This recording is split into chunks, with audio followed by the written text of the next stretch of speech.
All right. Well, welcome everybody. We're super excited that you're joining us here today live. If you've just arrived here, we're excited that you're going to be participating in this informative webinar titled Five Pitfalls to Avoid When Selling a Business. And you might be in a position where you're just in the exploratory process, where you're just looking at the ideas of, selling your business in the future, or you might be in the final days of really making a decision and picking a business broker and going through those steps.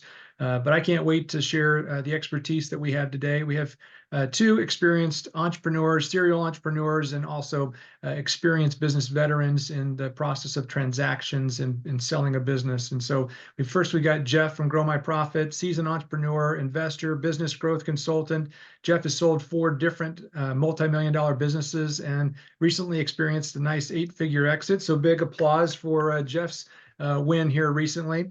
And we've got Scott Hislop, and Scott has been involved in hundreds of transactions inside of his individual office, but he's been a part of an organization that's had over 10,000 different business transactions and helping entrepreneurs to sell their business. He's also a seasoned business owner. He actually was in the business and has built a business around a lot of different industries. He's been in agricultural, manufacturing, commercial real estate, and tech, and he's had a lot of opportunities to really go deep with business owners and help them to get the maximum valuation in the shortest period of time. So I can't wait to jump in. Welcome, gentlemen. I'm going to get a chance to lob toss some of these questions that we've received from our registrants, and we're going to address these 5 pitfalls. So welcome to the webinar. Thank you. It's great to be here. Great. Well, Scott, I'm going to jump in right away and to kind of tackle the elephant in the room is that, one of the biggest pitfalls to avoid is overvaluing your business. And I know as a business broker and a person that's done a lot of transactions, you probably have run into many business owners that thought that their business was worth a lot more than the actual market bears. So what can you share about that process of pricing your business accurately and not pricing it too low, not pricing it too high? Yeah, no, it's a good first topic for sure. So, every business owner wants to get maximum value for their business. And, our process, we always look for strategic buyers first. Meaning if there's a buyer that there's other reasons, there's other value to buy a business beside historical financial performance, where 2 + 2 = 6. We always want to seek out those type of buyers, right? But if there isn't those type of buyers, then it's based on financial performance. And I'm a farmer is my background, so I like to keep life simple. But buyers want 3 things when they buy a business. If they're going to pay cash for a business, they want to return on that cash. If they're going to borrow money to buy the business, they want to be able to service that debt comfortably. And number 3, if they're going to work in the business, they want a decent salary for their time and effort. So if the historical cash flow of the business does those 3 things, more than likely the business is priced accordingly and is going to sell. If it's not, more than likely it's overpriced, to your point, David. Yeah. Jeff, you obviously have had some exits along the way. How did you come up with your perfect number, and what was the factors that went into the decision of exiting at the number that you did?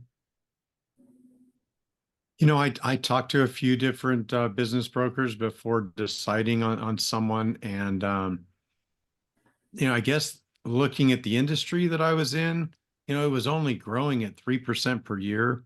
So they kind of told me, hey, your multiple might be anywhere from, 3 to 5, probably 4 times multiple. And it's funny, then I'd interview someone else like, oh, I think we can get you 7 times. And I'm like, that doesn't sound right. It was interesting how many different people had so many different things to say. So when I finally got comfortable and felt like I, could trust somebody, coming in at a certain multiple based on your industry and based on how big your earnings were. If you're $1 million in earnings, it's a certain multiple. But if you get up to 5 million, you get a bigger multiple just because you're more money, regardless of the industry. So I learned a lot. You don't get to go through this too many times in your lifetime, so you learn real fast. But yeah, I got some good advice from. It's just so important to pick somebody that's really going to be honest with you and give you the full scoop of what to expect and why. I had a lot of questions. Well, why is that? Just some of it didn't really make sense to me. So yeah, that's how I came up with a basic valuation. And then if you get into a multiple bidding situation and there's 3 people that want it, it's going to go higher. So I remember, it was super important to try to get multiple buyers. because if you're only stuck with one, there's no leverage. So it's kind of nice. We had like 4 offers on the company at the same time. So we were able to, negotiate from a little better position of strength. That was my experience on the last one, which was my big one. So Yeah, Scott, do you at Transworld, do you have a particular formula? I mean, I know that there's many different ways to value a business. Do you have a favorite formula that seems to work well in getting people a good fair market price for their business? Yeah, I'm a big proponent of cash flows, right? It has to make sense for the buyer regardless. It's interesting talking about multiples. There's a lot of confusion when we meet with business owners that say, "Hey, I want 5x for my business," and I ask, "So 5x of what?" And is that revenue? Is it EBITDA? Is it SDE? Is it net cash flow? And the owners don't know, right? So there's a lot of confusion when people throw multiples out there that it's in a big difference of what you're multiplying it by, right? So so that getting that understanding and making sure that we're consistent with the terminology is the first step. But to answer your question, it's primarily around cash flow and what makes sense for the buyer for sure. Yeah. Well, let's talk about the pitfall number 2, which is really around, not being adequately prepared. So, Scott, what are the top things that you are encouraging business owners to do to properly prepare themselves for a sale and, an easier sale and a quick sale? Yeah, well, first, thank you guys for growing my profit. We need businesses like yours, and more business owners need to take advantage for services that you're offering, because it pays huge dividends if they start 3, 4, 5 years ahead of when they want to sell and work with guys like yourself for sure. So, some common mistakes that I see is just inconsistency within accounting. So you're going to get maximum value if you can have 3, 4 years of a consistent chart of accounts and methodology that's the same. Paying tax is another one. If you know that you're a couple of years in front of a sale, don't be afraid to pay some income tax. That's going to pay big dividends.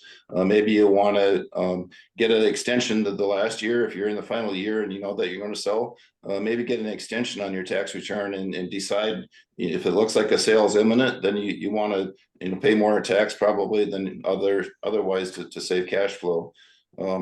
Another area of opportunity for folks is businesses that are heavy assets. If there's assets that you have on your balance sheet that didn't account to value, as far as they didn't have any value for your P&L for the last year, you probably want to divest of those assets and clean up your balance sheet. And then simple things that people, you would think that would be common sense, but paying to current websites and just making your place look nice is certainly adds value. And then from people wise, people's your biggest asset for any company. And again, working with folks like yourself and having systems in place to manage people, organizations, and organizational charts, so that you as a business owner aren't in the necessary cog and can be more passive, but your business runs without you is going to net you the most value. Yeah. What would you say is the biggest hurdle in all that? Because Transworld actually provides some business consulting in that area. Do you help individuals go through those steps? Is that part of the services that you would offer in that business sale transaction? So that's not our focus. We do that just in the sense the average length of time to sell a business across all industries is 9 to 13 months. So we have relationships, obviously, during that time to help business owners, get maximum value for their business. But really, we're encouraging people to start 3, 4, 5 years ahead of when they want to sell and work with organizations like yourself. Is certainly going to add value there. But, all of those things we talk about clients when we first meet with them that, hey, we should do X, Y, Z. It's going to help you with the value of your business. So that's a common practice on all of our listings for sure. Great. Jeff, you actually brought in outside help, a third-party consultant to assist you with helping with some of the accounting pieces of that. How valuable was that to your sale eventually? Well, in the due diligence process, it's unbelievable the amount of questions and paperwork that the buyer wants. And if I was tracking down, documents that were 3 years old or lists, it would just drive me crazy because I'm not a very good administrative person. So I hired someone that did all that work for me so I wasn't exhausted through the sales process. It's just there was so many documents and had to go look and call and fix. And it was just really helpful to have a team that helped me, and one thing I just thought of as far as like preparing for a sale, I remember when I was making a couple $1,000,000 a year and decided, hey, if I can get this thing up to 4 or 5 million in EBITDA, I'm going to sell it. And I remember hearing that, Jeff, do you have audited financials or do you have viewed financials? I'm like, well, I view them. Oh, no, no, no. The accountant, viewed financials is one level and then audited financials is the next level. If you have audited financials, that just means your books are super clean. It'll cost you 10 grand, but it'll get you more money and they'll know you're a more serious company and you have solid financials. And I remember going to my accountant who was an EA, an enrolled agent, and he's like, I can't do audited financials because I'm not a CPA. And I'm like, oh, you're fired. Went and got a CPA that could do audited financials. I mean, that was just, I had outgrown my accounting firm. And I was so happy that I took some steps. So we got audited financials, which just made it very clean. There was just no questions, or there might have been 3 questions instead of 30. And the more questions that get asked in due diligence, the more just digging, jumping down rabbit holes. So it was good to have my financials really, really clean when I went into this because it made us, we were a better company and they like buying a better company, I guess, and they'll pay more for a better company. So that was a big thing that I remember doing that I was very happy I did. I spent some money, took some work, but by the time I got to market, it was clean, and there wasn't a ton of questions. So just thought I'd throw that out there. I remember that in detail. That's good. Well, let's jump into the third pitfall, and that is in the area of ignoring the market.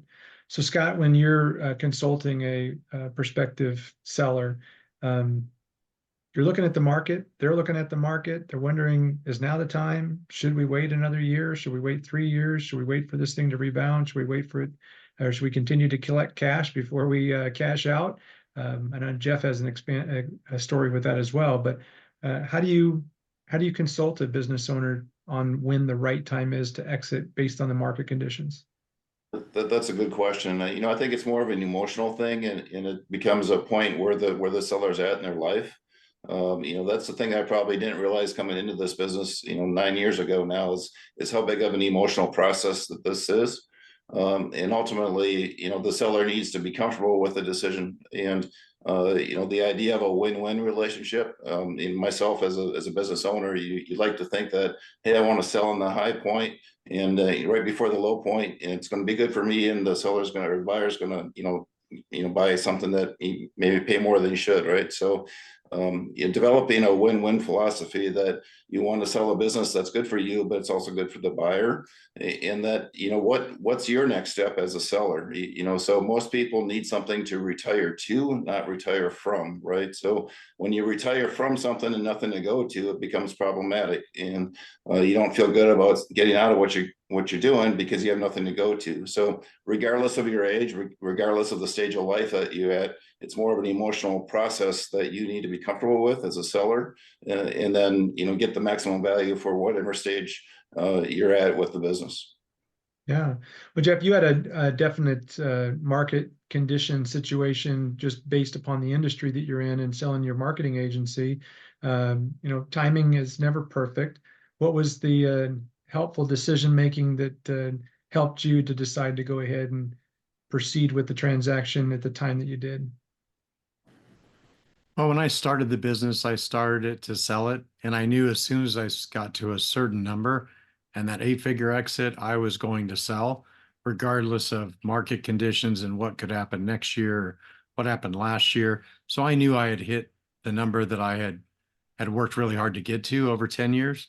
And I just knew it was time to sell. And I didn't really care too much about next year. I was sitting with a CEO this morning who said he had the chance to sell his business 2 years ago, or maybe it was right before COVID, 3 years ago, and he was going to get $400 million for his business. And I think that was like a 10x. And he said, we kind of thought maybe it'll go a little bigger. And then, what happened was it just because interest rates went so high and all these big buyers out there are having to put 50% down, they're having to put more cash out and pay 8% interest instead of 4%. Now the multiple's 8. So it's like 320 million. So he lost 80 million by waiting and thinking he was going to get bigger. And then you hear it go the other direction too. It's a tough question. I think it's I like what Scott said, and great advice. Like, emotionally, where is the seller? You know, if you're completely burned out, you know, if you see something coming in the future you don't want to deal with, you know, there's so much that goes into that. But you know, those multiples can go up and down based on things you can't control at all, like interest rates and how much money is out in the market and things like that. So always a personal decision. Is it enough? Is it the right number? You know, so that's Yeah. my That's a experience. So David, I have a personal story along those lines as well. So I was in the swine business prior to getting into this business. And, back in 2009, we were in that. I was contemplating an exit of the business, but wasn't quite ready yet. And things were pretty good. I was making good money, and, had a chance to exit, but didn't take advantage of it. So if you guys remember a little thing called H1N1 or swine flu back in 2009, huge millions of dollars of impact in our business, that if I would have taken advantage of that first offer, they're at a pretty good thing, would have been a huge difference for me financially. Didn't, of course, and exited at a later date. But timing is everything. Yeah, it's just a matter of perspective of where you're at with your business. Yeah, that's good. Well, next pitfall is failing to plan for post-sale transition. Obviously, you just mentioned a little bit of that, Scott, on the personal side about having something to retire to versus having something to retire from. What are some of the other pitfalls in regards to that post-sale transition that you've seen become kind of traps that business owners fall into, or their staff and their team fall into? Yeah, so the thought process of having a party or celebrating a sale, and not prior to when the announcement of the sale is, but presenting the sale to your employees and staff and customers that, hey, this is great. We were planning for this day for the last 20 years, and it's happened. It's not only good for me, but it's good for all of us, as a company. And this is the next stage in the life of the organization, and celebrate that, right? So too often it's more of a pity party, or so, oh, darn it, we're losing our boss, we're losing the owners, and we don't know what these people are going to be. So present it in a way that's positive, and a positive spin that's going to be good for everyone, including all employees, customers, and vendors of the organization. That's good. Jeff, what are some of the pitfalls that happened to you, or did you have anything that was negative that you would encourage a business owner to do or to complete before they complete their sale in regards to the transition? I had 3 family members on payroll. It was pretty good sized payroll. They were paid pretty well. And I had a feeling, because it was a strategic buyer, they might shut down my warehouse because they had a bigger warehouse out of state. I'm like, gosh, if they do that, my family members might lose jobs. So I kind of had warned them, and luckily, when our buyer decided to consolidate, which sometimes happens, we gave them all like a year's notice, and then like 6 months of severance pay. So it ended up being a pretty good deal. It wasn't like you're fired, and it's over. It was like we were able to plan for it and do it with some grace and dignity, I guess, and let everybody know, because that would have made everybody upset. So that was difficult, and you don't get to control everything somebody does with your company when you sell it, but different things can happen. And I think it's good to communicate with everyone and just make it to where it's not hidden, because then people get upset. So it was kind of sad in some ways, where some departments grew and then other departments kind of got smaller because they had their goal, and I understood that, and everybody understood it. But I think communication was so key, and just being honest with people. Don't lie about it. I mean, just have some integrity, and be courteous to people, and give plenty of time, and notice when things have to change. So. Yeah.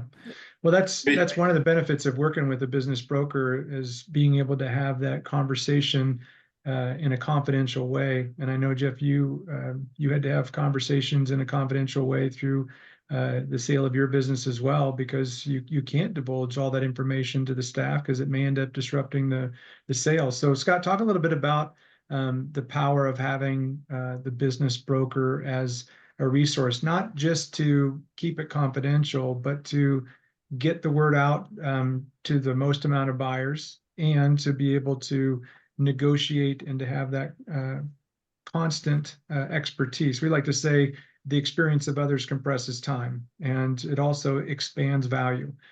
So we don't look at it as a cost or a something where you're not able to do it on your own. It's just you're going to be able to do it faster, easier, and better with a expert consultant that's been there and done that before. But talk a little bit about what you do as a business consultant, and or, I'm sorry, not a business consultant, but as a transactional business. I don't know what the actual title that you would use. Advisor. Yeah, so typically we're the intermediary between the buyer and seller. But yes, so an example, following up on confidentiality and informing employees as an example, so from day one when we meet with a business owner, we talk about that. And so oftentimes it's hard conversations, right? It might even be your spouse or your children. We ask, have you told them that, or are they involved in the business? And if they're not involved in the business, maybe even a spouse, maybe you don't want to share what you're thinking about because their inability to hold a conversation. So it's amazing what happens in coffee shops or bars or lounges or wherever that with family members, and that's oftentimes the biggest source of a confidentiality breach. Beyond that, when you look at you're further down the transaction and you're approaching closing, and maybe you have 100 employees and maybe there's 20 in the upper management, and the owner wants to tell those 20 first, and so okay, we'll do that, but we're maybe minutes or hours of telling those 20 ahead of telling all 100, right? So we're not days, because again, for the same reason, because those 20 all have spouses, they have families, and it's not going to be confidential before long. So you as the owner want to make sure that you're the person telling everyone in the organization what your plans are, and it's not coming from somewhere else. So just that planning and thought, provoking that thought within the organization, I think is one of the value adds that we have for sure. Good. And Jeff, you had an experience where you actually employed a business broker and it didn't necessarily work. They weren't getting transactions. And so you ended up going with a quality business broker, and they ended up having a whole bunch of transactions, and you weren't limited by one particular buyer. You had a whole bunch of different people that were interested with the right person. Talk a little bit about that selection process for you. I was kind of shocked that I hired kind of a top end, very well known business broker, and he took the company out for sale. And I think 6 months went by and we had no offers. And I was just like, wow, I guess nobody wants to buy this business. I was kind of surprised, but I don't know the difference. It's not like I've had a ton of experience with this. But after a while, I just kind of felt like they weren't really doing anything to like market the business. And I'm like a marketing guy to the core. So I let go of that business broker and paid a fee. He got a bunch of money out of me and didn't do a whole lot, and found another business broker. And as soon as they sent out the, let's just say an email of the slide deck, I had 4 offers the first day. And I was in shock. I'm thinking, oh my gosh, I waited 6 months with nothing. And so a lot of it had to do with, the business broker knowing how to advertise and who the buyers were and getting it in front of them. That's such a crucial part, like advertising and I know Scott with all of his specific industries he serves, these guys know a lot of time who the buyer's going to be, and they know who to get a hold of and who to get it in front of. And part of their job is to try to get as many buyers as you can that could drive the price up. And so I had an experience of like not very good and then like amazing. And the big thing, I think, and just a little bit of time, no, Scott, just having the integrity and educating and coming forth with everything instead of holding back. The last thing you want is some slick salesperson, that just got out of selling timeshares last week, that's all of a sudden a business selling your business for you that you've worked 5, 10, 20, 30 years building. It's like that one big hit. You just want to really feel comfortable with someone. And I'm sure people are going to feel comfortable with Scott and the clients he's represented with testimonials. And that's just so crucial, So I made a mistake with the first person, and then the second person was phenomenal that sold the business and just giving me a straight talk, you know? Yeah. Scott, walk us through that process. Glenn has a question. He's from Tustin, California, and he's got a question on how do you build a network of potential buyers and he maybe even investors, knowing that there are some people that are watching this that are not in a position where they're ready to sell right now. They've got some work to do. They've got to put some paint on the walls and get that website up, and they might maybe want to generate more sales or put some more operational detail in there. What kind of services does your organization offer to assist with building that audience of potential buyers? Yeah, no, certainly. That's one of the reasons as a franchisee, I bought into the brand, right? So Transworld North Star is the, the location that we own, our local office, but part of the corporate company. So, globally, we're in 18 countries today. We just added Japan and Spain this last year. We have a network of 850 advisors across 48 states. We just broke the 500,000 mark as far as buyers in our database. So to Jeff's point, we know a lot of ideas about who might be a good fit for a particular business before we get started. So that network and the ability to work together is a difference as well, especially within our office. I'm a big proponent. We meet weekly as a group to solve issues and problems. And we have, people of our team that's members, ex-business owners, ex-CEOs, ex-presidents, young folks just out of college, a lot of diversity as far as different backgrounds, but coming together to solve issues on a particular listing. So I think that's one of the differentiators that makes us, maybe different than others, is that we don't work, each individual agent isn't responsible for everything. So we work as a group. That's great. Jeff, you obviously have exited your business and you've opened up a new business, growmyprofit.com. And, we're partnering with organizations that want to scale their business 2 to 10x in the next 3 to 5 years so that they can have a big exit or they can exit from the organization chart. Talk about what that process looks like in terms of helping a business to scale revenue and profit so that they can have a bigger exit. I remember when I put my business for sale in 2018 and I went from 20 million in revenue down to 15 million.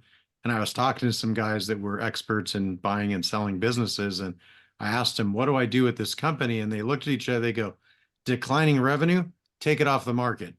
I'm like, oh, it's that bad, huh? Yeah, they were like, no question. Your business is going backwards. You can't sell it right now. You got to get sales trending the right direction. And the more it's trending, they're typically looking at your trailing 12 months for revenue and earnings. So every month counts. It's not last year. It's not 2 years ago. It's trailing 12, including this month that we're in right now. So I think getting sales going, building revenue, a company that's growing is going to get a bigger multiple and better chance of selling.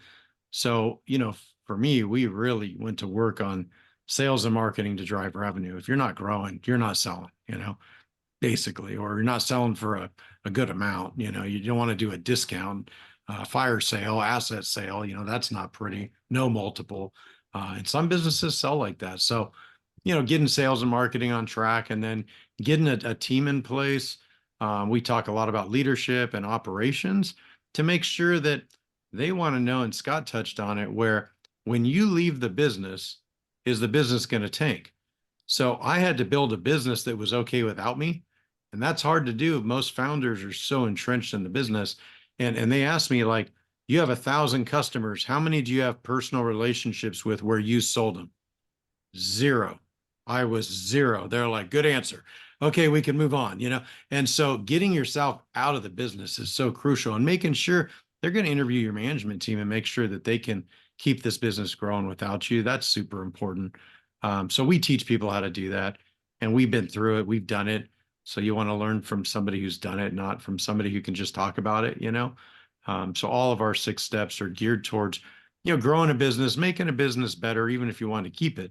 But if you want to sell it, it's even more important, because they're coming in to take a good look and they're popping the hood. They're opening up the coolant bottle, checking the oil.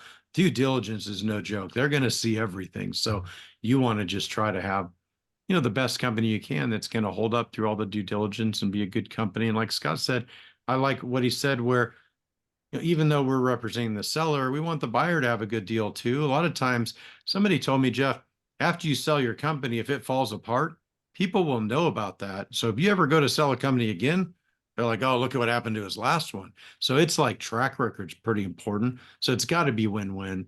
Yeah, that's what I have to say about that. Yeah. Well, Scott, just as we wrap up here, I would love for you, I know we covered 5 of the major pitfalls to avoid when selling a business, but you've obviously come across so many others. Is there anything else that we haven't discussed so far that would be really helpful for business owners to be aware of, and maybe resources that you have that you can direct them to if they reach out to you? Share with us a little bit on the steps that we didn't cover today.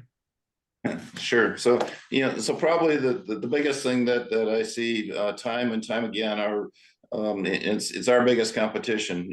Our biggest competition isn't other brokerage firms. Our biggest competition is for sale by owner. And when I meet with people, I tell them, I don't care whether you use us or not, but use somebody.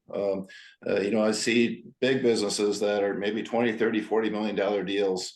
And somebody comes to them, offers them a great deal. It's a single buyer, and due diligence, to Jeff's point, is long and painful. The owner takes their eye off the ball as far as KPIs and revenue of the business.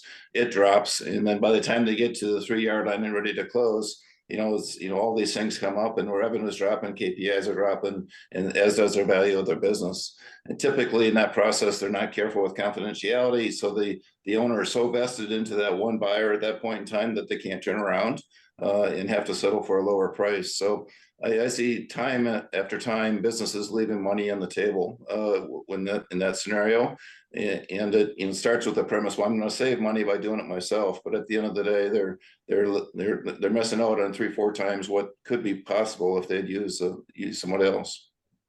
That's great. Jeff, any final wrap-up thoughts about businesses that want to scale and grow profits before they exit? Any other final tips you'd give them? I mean, I'd love to talk to them, just walk through some of their plans and just see if we can help them in any way. There's just so much to it. It was such an education process for me going through this. It's like I had no idea. I thought I did. And then there was just a lot of unanswered questions. So, I'd love to just chat with them about, the process and what they're thinking. I had a guy, I was in San Diego yesterday, and this guy told me, I want to sell my business for 15 million. I'm like, great. How much did you make last year? 1.8 million. Well, what do you think the multiple is in your industry? Well, I have no idea. Well, you're probably going to have to find out to know. Why don't you should probably be talking to Scott, like a business broker, like to have an idea about what you're going to have to get it to, because and then what industry you're in, what's the multiple, what are companies selling for in your industry? It's not like real easy, readily available information. You need a good business broker to do a evaluation of the multiple, the industry, the size, the whole deal, the growth of that industry. I mean, when I paid my business broker, and I don't know, I was going to ask Scott this, I've heard anywhere from 2 to 10%. I mean, that's a pretty big range, right? 2 to 10. Is the average out there like 3 to 5? Is it more like 4%? Depending on the size of the company. If it's making 100 grand a year, no one's going to do it for 4%. But if it's $1 million earnings company, is that kind of it's pretty big range? And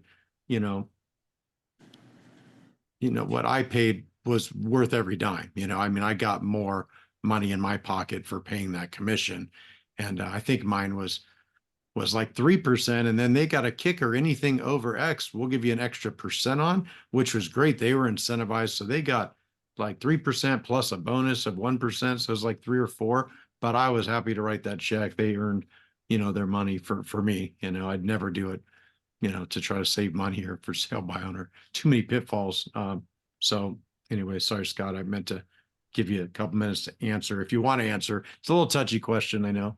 Oh, no, it's fine. It's not about what they pay us. It's about what they put in their pocket. And, every member of our team is focused on that, getting value for our clients and getting, maximum dollars back in their pocket. So, occasionally we run into attorneys or CPAs that give us some grief about what our rate is And, but hey, we're success based. And I don't know any attorneys or CPAs that are willing to work on a success based fee. So, I'd throw that back at them. We're not an hourly rate. And we don't take every deal either.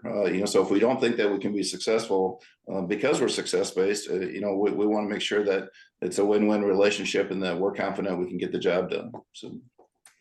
Great. Nice. Well, this is your scale and sell team right here. If you have more questions and you want to know how to sell your business at the highest price, the best price, and the best amount of time, check out the show notes for a link over to Scott's website and contact information if you'd like to get more information on how to scale your business 2 to 10x in the next 3 to 5 years so that you can have a bigger exit, or you can just exit from the org chart. Maybe you want to continue to use the business to pass it on down to the next generation. And we're here to have a win-win-win situation where you're winning and we're winning. So thanks so much, Scott, for your time today, and look forward to putting some people in touch with you. And Jeff, thanks so much for sharing your intellect and experience in selling your business. Thank you both. It was a pleasure. Yeah. Have a great day. You too.